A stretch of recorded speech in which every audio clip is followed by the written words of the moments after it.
The yellow stuffer tomato is a tomato that I have waited well over a year to try, and that's because last year I was a victim of Seedgate. And if you didn't know, last year a lot of gardeners were surprised to find out that a lot of varieties they grew were different than what they thought because a lot of seed companies got their seed varieties mixed up.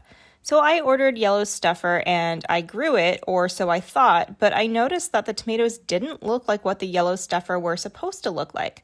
They were round and the tomato tasted good, but it was definitely not a yellow stuffer tomato. I emailed the company and they told me what I grew was likely a variety called Gold Nugget. And while I love the Gold Nugget and will always keep a place for it in my garden, I still wanted to try the yellow stuffer. So they sent me a fresh pack and I am pleased to say that this is how it is supposed to look like. I'm going to pick it and let it finish ripening on my counter for a day or two. It looks ripe right now, but there's a bit of green on it. But I want to pick it now because I don't want a rat or other critter in the night to snatch it. It's fully ripe now, and I have cut it open, and this is what it looks like inside. I could have cut it the other way horizontally, but it doesn't really matter.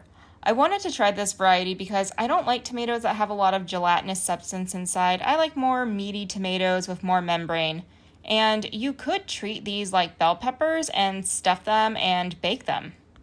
So I'm going to give it a little taste, and you can see that while there are a decent amount of seeds inside, there's a lot of thicker flesh, and flavor-wise, it's pretty good. It has a true tomato taste, but it's nice and mellow, and it seems low in acid, so I think I will keep growing it as long as it continues to produce well this season.